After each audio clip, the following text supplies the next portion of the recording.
আসসালামু আলাইকুম বন্ধুরা, সবাই কেমন আছেন? আমিও ভালো আছি। হঠাৎ করেই আমার একটা কাজের জন্য আমার দেশের বাড়ি ঝিনাইদহতে যেতে হয়েছিল। তো ভাবলাম আপনাদের সাথে একটা ব্লগ শেয়ার করি। তো সেই হিসাবেই আমি সকালবেলা ঘুম থেকে উঠেই আমার মেয়ে আর আমি চলে গেলাম।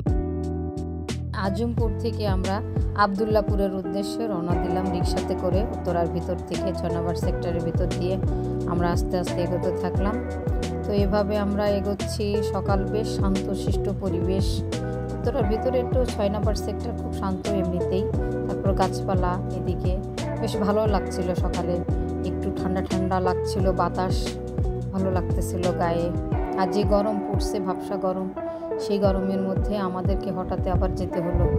একটু ভাবছিলাম যে কষ্টই হবে বোধহয় জার্নিটা।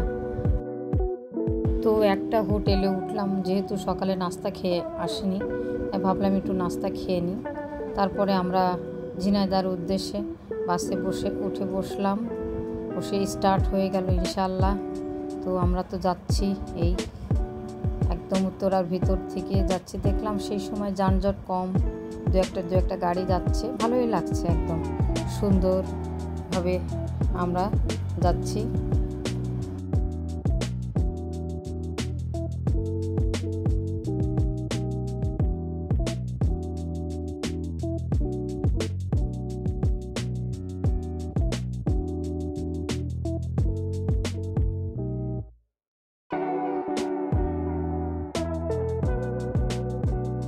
ঢাকা থেকে বের হয়ে হাইওয়েতে যেতেই বঙ্গবন্ধুর মহাসড়কে উঠে পড়ি।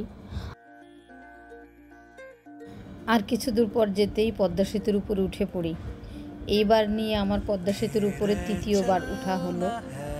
তো বাংলাদেশে একটা বিশাল স্থাপনা, দেশের নিজস্ব স্থাপনা এই পদ্মা সেতু। যতবারই উঠি ততবারই খুব ভালো লাগে। এত ভালো লাগে বলার মতো না, ভীষণ ভীষণ ভীষণ ভালো লাগে আমার। চারিদিকে সবুজ সমারোহ, মাঠ প্রান্তর, কি বলবো, এটা মাঝে মাঝে মনে হয় নিজেকে একটা গান টান করি, এরকম মনে হয় অনেক সময়। মানে খুবই ভালো লাগে, এটা বলে বোঝানোর মতো না। কেমন করে বোঝাবো আপনাদের? পদ্মা সেতুর উপর উঠলে মনটা মনে হয় বিশাল হয়ে যায়। যে কেমন কি অবস্থা, আপনি নদীর মাঝখানটায়। আমরা তো এর আগে যখন বাড়িতে যাওয়া আসা করতাম, তখন ঘাটে, আমাদের ফেরিঘাটে হয়তো 6-7 ঘন্টা আমাদেরকে অপেক্ষা করতে হতো। তো সেই জার্নিটা ছিল ভীষণ কষ্টদায়ক। এখন আপনি ভাবতেও পারবেন না, আমরা 3 থেকে 3.5 ঘন্টার ভিতরে ঢাকা থেকে ঝিনাইদহ একদম সুন্দর মতো যেতে পারি। মনেই হয় না, মনে হয় আমার কাছে মনে হয় আমি পিকনিকে গেছি, হয়তোবা চট্টগ্রামে গেছি বেড়াতে, হয়তোবা বান্দরবনে, হয়তোবা সিলেটে, এরকম মনে হয়। খুবই ভালো লাগে, কি বলবো আর আপনাদের সবাইকে। সত্যি খুব ভালো লাগে, এটা বলে বোঝানোর মতো না।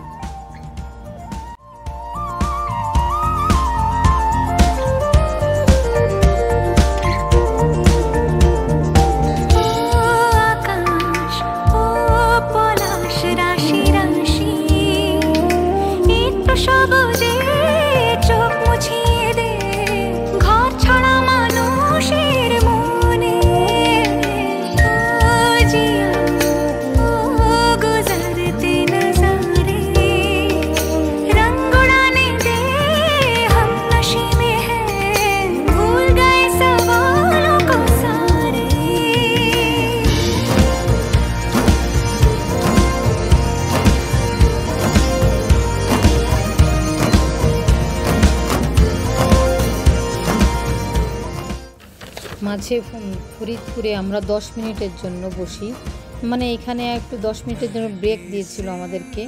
তো আমি আর আমার মেয়ে দুজনে মিলে 2টা কোল্ড ড্রিঙ্কস কিনলাম, কিনে একটু হাঁটাহাঁটি করলাম, একটু হাত মুখে পানি দিলাম, দিয়ে আমরা আবার বসলাম। একটু বসে পরে আমরা আবার বাসে উঠে পড়লাম। বাসে উঠে ঝিনাইদহর উদ্দেশ্যে, বেশি সময় লাগে না আমাদের ঝিনাইদহ। এখান থেকে আমাদের 1 থেকে 1.5 ঘন্টা মতো সময় লেগেছে ঝিনাইদহ শহরে পা দিতে। তো ঝিনাইদহ পৌঁছাতেই আমাদের খুব শান্তি লাগে। নিজের বাবার বাড়ি, নিজের দেশ, একটা সুঘ্রাণই আলাদা এখানকার। সুন্দর লাগে ঢুকতেই। একদম মাগুরা থেকে ঢুকে ঝিনাইদহর উদ্দেশ্যে গেলেই আমাদের ভালো লাগা শুরু হয়। এই তো আসলাম নিজের বাবার বাড়িতে। তো এইভাবেই আমাদের এই জার্নিটা ছিল। বেশ ভালোই লাগলো আমাদের দুই মা মেয়ের জার্নি আর কি, দুজন মিলে একসাথে। এই প্রথম না, কয়েকবারই আমরা আসছি, কিন্তু ব্লগ করা হয়নি। এবার এই প্রথমই আমরা একটা ব্লগ করলাম জার্নির। তো সবাইকে শুভেচ্ছা জানিয়ে শেষ করতেছি। ভালো লাগলে লাইক, শেয়ার, কমেন্টস করবেন। কোনো কিছু যদি ভুল ত্রুটি হয়ে থাকে ক্ষমা সুন্দর দৃষ্টিতে দেখবেন। আসসালামু আলাইকুম।